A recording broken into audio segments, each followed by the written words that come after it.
بسم الله الرحمن الرحيم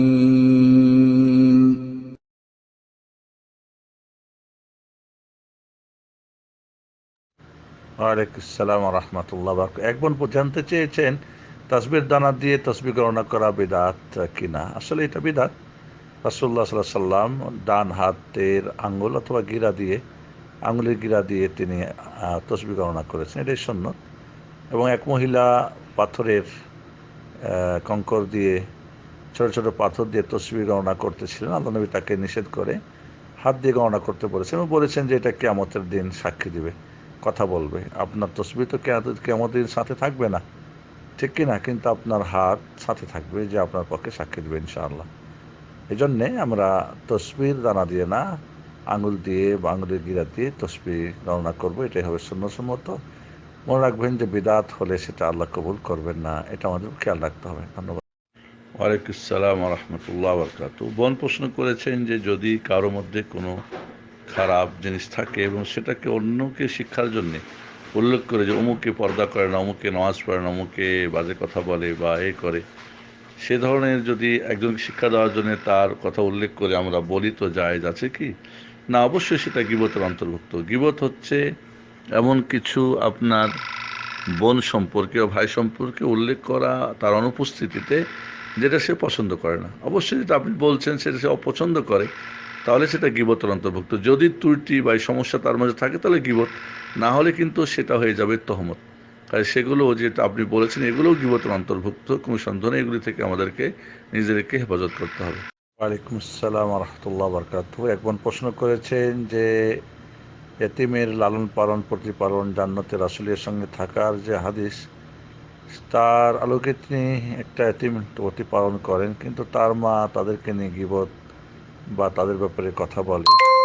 সেক্ষেত্রে এতিমের খরচ বন্ধ করবে কিনা? করা যাবে না। মা পাপের কাজ করছে, এই জন্য ছেলে তার প্রায়শ্চিত্ত ভোগ করবে কেন? আপনি এতিমকে আরও ভালো করে তার দেখাশোনা করবেন এবং সেই এতিমের মাকে বোঝানোর চেষ্টা করবেন যে এই ধরনের কাজগুলো ঠিক না, এগুলো করা যাবে না বা এগুলো অন্যায়। পাপ করেছে, সে অন্যায় করেছে না, আপনি অন্যায় করবেন না। আপনি আপনার কাজ চালিয়ে যাবেন, এতিমের দেখাশোনা করবেন। আশা করি ইনশাআল্লাহ ইয়াতীমের প্রতিপালনের কারণে মহান রব্বুল আলামিন আপনাকে রাসূলের সাথে রাখবেন কিয়ামতের রোজ হাশরের ময়দানে, জান্নাতে একই জান্নাতে স্থান পাবেন। আল্লাহ যেন আমাদের কবুল করেন, আমিন।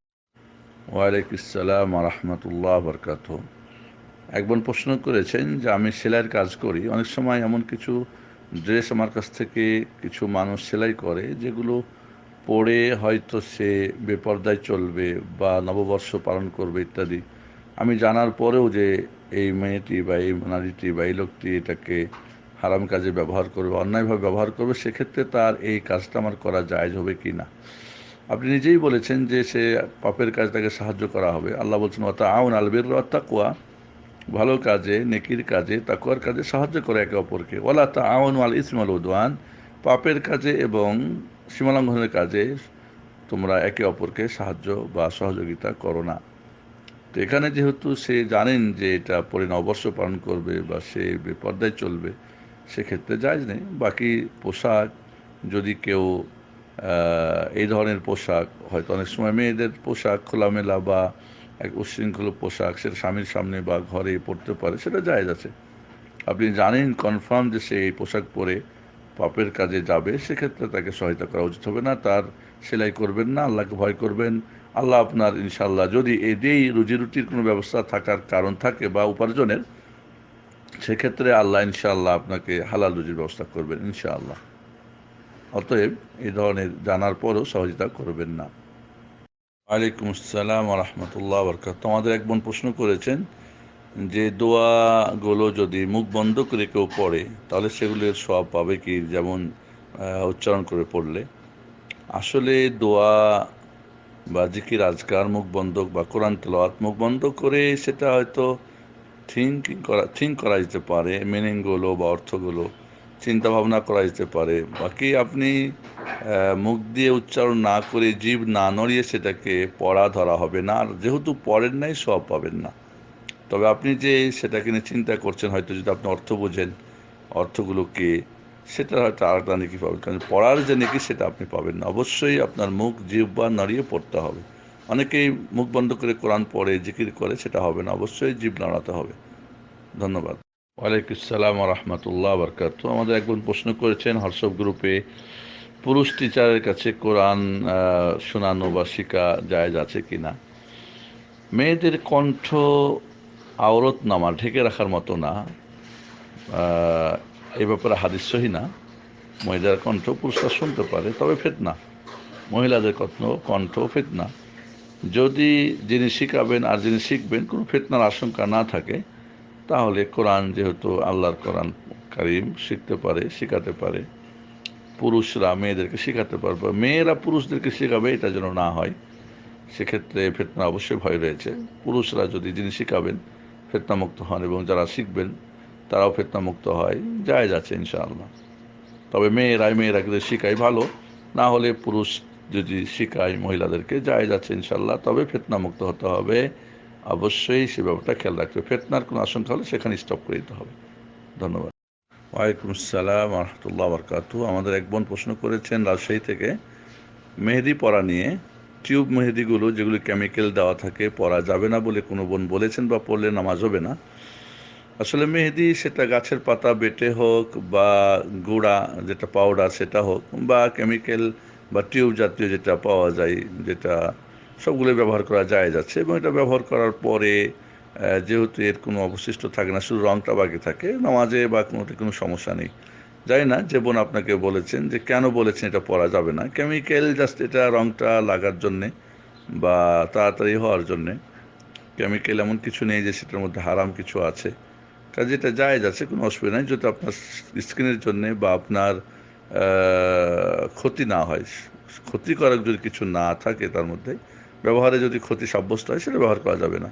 আর কোনো ক্ষতি না থাকলে, কোনো সমস্যা না থাকলে কোনো সমস্যা নেই, আপনি মেহেদি ব্যবহার করতে পারবেন। জি। ওয়ালাইকুম আসসালাম রহমতুল্লাহ বরকাত। একজন প্রশ্ন করেছেন যে আমরা অনেক সময় ফেসবুকে আরবি দোয়াগুলো বাংলায় উচ্চারণ করে অর্থ সহকারে আমরা পোস্ট করে থাকি, সেটা গুনার কাজ হবে কি না।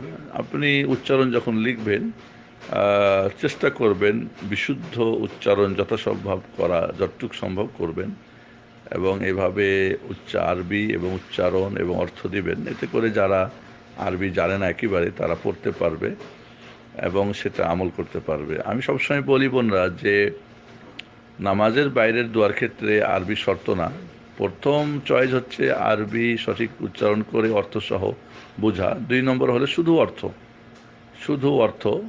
3 নম্বরে যেটা হলো শুধু আরবিক, আর 4 নম্বরে যেটা আরবিও জানে না দোয়াও জানে না। এই জন্যে যদি দ্বিতীয় অপশনে থাকি আমরা, শুধু অর্থটা পারি, আলহামদুলিল্লাহ, সবচেয়ে ভালো। আরবিটাও পড়তে পারি, অর্থটাও বুঝি, এটা সবচেয়ে ভালো। জি, ধন্যবাদ। কাজে এই ধরনের আপনি যদি বোন পোস্ট করেন ফেসবুকে কেউ দোয়াগুলো বা কোনো আয়াত, সেটা সূরা উচ্চারণ মনে রাখতে, বিশেষ করে কোরআনের যদি হয় উচ্চারণটা যেন একেবারে অ্যাকুরেট হয়, সেটা খেয়াল করতে হবে, বা উচ্চারণের বিধি নিয়ম জানেন কিনা সেটা জেনে নেওয়া উচিত। ইনশাআল্লাহ অনিচ্ছাকৃত যদি টুকিটাকি ভুল হয় সেটা আল্লাহ ক্ষমা করবেন, তবে যোগ্যতা আছে এমন ব্যক্তি যেন হয়। অযোগ্য ব্যক্তি ভুল করেছে তো ভুল ক্ষমাযোগ্য হবে না। যোগ্য মানুষ হয়তো না জেনে ভুল করেছে, সেটা হয়তো হালকা ভুল হলে সেটা আল্লাহ ক্ষমা করবেন। মোট কথা আপনি লেখার সময় উচ্চারণগুলি সঠিক দেওয়ার চেষ্টা করবেন। আল্লাহ যেন আপনাকে তৌফিক দান করেন, আর এইভাবে আমরা একে অপরকে দিন শেখাতে পারি। ধন্যবাদ। ওয়ালাইকুম আসসালাম রহমতুল্লাহ বরকাত। মোসাম্মদ মনিরা বেগম রাজশাহী থেকে। বোনের 2টি প্রশ্ন। প্রথম প্রশ্ন হলো, তারা একটা মজলিস করেন, বৈঠক করেন প্রতি বৃহস্পতিবার, এখানে আলোচনা হয়, কি আলোচনা হয় বলেন নাই, আমি বলবো যে সেখানে যেন সঠিক কোরআন সুন্নাহর আলোচনা হয়, কোনো বেদাতি আলোচনা যেন না হয়, বা কোনো সাংগঠনিক কোনো নিয়মকানুনের যেন না হয়, সেটা কোরআন সুন্নাহ আলোচনা যেন হয়। এখানে মজলিস শেষের দোয়া পড়েন তারা, কিন্তু মাঝে মধ্যে কোনো বোন কোনো কেউ অসুস্থ, এটা ওটার যখন বলে তখন সবাই সম্মিলিতভাবে মোনাজাত করে। সম্মিলিতভাবে মোনাজাত করা এখানে প্রয়োজন নেই, কেউ দোয়া চাইলে সবাই যার যার মতো দোয়া করবেন, এটাই হলো সঠিক। সবাই মিলে দোয়া করতে হবে এমন কোনো নিয়ম নাই। রাসূলুল্লাহ সাল্লাল্লাহু আলাইহি সাল্লাম তিনি বৃষ্টির পানি চেয়ে সম্মিলিত দোয়া করেছেন, বৃষ্টির পানি বন্ধ করার জন্য, এবং কুনুতে নাজেলাতে, এই 3 জায়গাতে আল্লাহ নবী আলাইহিস সালাতু ওয়াস সালাম সম্মিলিত দোয়া করেছেন। বাকি কোথাও এই ধরনের সম্মিলিত দোয়ার প্রমাণ নেই। কাজে এই ধরনের বৈঠক শেষে বা কোনো কাউরি দোয়া করার জন্য বা কেউ দোয়া চাইলো আর সবাই মিলে দোয়া করবে, এই ধরনের কোনো হাদিসে বা কোরআনে সাব্যস্ত নেই। এটা ত্যাগ করা উচিত। যারা করছেন না তারা নিঃসন্দেহে ভালো, যারা করছেন তাদেরকে আপনারা নিষেধ করবেন এবং সঠিকভাবে কেউ দোয়া চাইলেও দোয়া করবেন যার যার মতো। দোয়া যদি মৃত্যু ব্যক্তি হয় তার জন্য দোয়া রয়েছে, অসুস্থ হয় তার জন্য দোয়া রয়েছে, বিপদগ্রস্ত হয় তার জন্য দোয়া রয়েছে, সব ধরনের কারণের দোয়া রয়েছে। সেই দোয়াগুলো শিখাতে হবে এবং পড়ানোর চেষ্টা করতে হবে। এই বৈঠকে কোন অবস্থায় কেউ কি দোয়া করতে হয় সেগুলো আপনার আলোচনা করেন হিসনুল মুসলিম থেকে। বলুন, আরেকটা প্রশ্ন হলো যে তার মুখে গলার ভিতরে সমস্যা, ডাক্তারের কাছে যেতে হয়। চেষ্টা করবেন যদি এই চিকিৎসার জন্য উপযুক্ত মহিলা ডাক্তার থাকে তার কাছে যাবেন। যদি মহিলা ডাক্তার আছে কিন্তু উপযুক্ত না বা পাওয়াই যাচ্ছে না, সেক্ষেত্রে ছেলে ডাক্তারের কাছে যাবেন, মাহারাম পুরুষ হাতে করে নিয়ে আপনি ডাক্তারকে দেখাবেন, তাতে আপনার কোনো সমস্যা নাই ইনশাআল্লাহ। জরুরাতের কারণে সেটা জায়েজ হবে ইনশাআল্লাহ। ধন্যবাদ।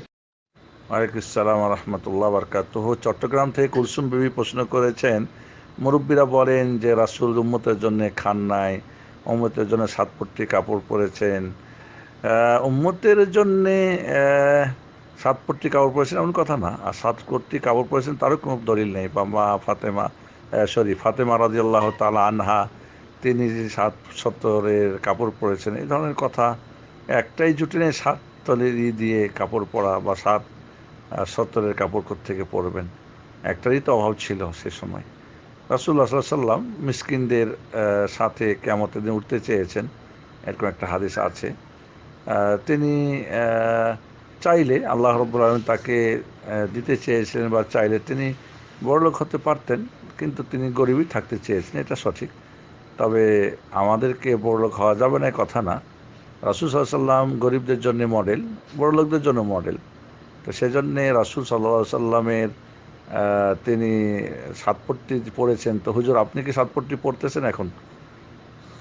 না থাকলে তো আপনি পরবেন, জোড়া দিবেন, কিন্তু থাকলেও কি পরতে দিতে হবে? সুফিদের একদল আছে যারা নতুন কাপড় কিনে ছিঁড়ে ফেলে, কেটে ফেলে পট্টি লাগায়। এটা রিয়াকারী এবং বিদআত। এটা নিঃসন্দেহে মানুষকে দেখানো। ভিতর এদের অনেক গলত রয়েছে। কাজে এই ধরনের যে যুক্তি মানে আমাদেরকে মুরব্বীরা বলে, সে কথাগুলো আসলে যেভাবে বলেন সেভাবে সাব্যস্ত না। আর রাসূল সাল্লাল্লাহু আলাইহি ওয়াসাল্লাম ভালো খান নাই, পরেন নাই কথাও না। তিনি নতুন পরেন নাই এমন কথা না, পড়েছেন। তবে নিঃসন্দেহে তিনি আল্লাহর কাছে দুনিয়া চান নাই, তিনি আখিরাতকে অগ্রাধিকার দিয়েছেন, যে যাতে করে তার উম্মত তাকে মডেল হিসাবে আখিরাতকে অগ্রাধিকার দেন, এবং মুমিন হিসাবে আখিরাত ঠিক রেখে আখিরাতকে অগ্রাধিকার দিয়েই দুনিয়া আমাদেরকে উপার্জন করার চেষ্টা করতে হবে। আল্লাহ আমাদেরকে যে মুমিন দিন আখিরাত ঠিক রেখে দুনিয়া করেন তাদেরই অন্তর্ভুক্ত কবুল করুন, আমিন। এবং আমাদের সবার জন্য রাসূল সাল্লাল্লাহু আলাইহি ওয়াসাল্লাম মডেল, তাকে আমরা যাতে করে ফলো করতে সেই তৌফিক যেন আল্লাহ আমাদেরকে দান করেন।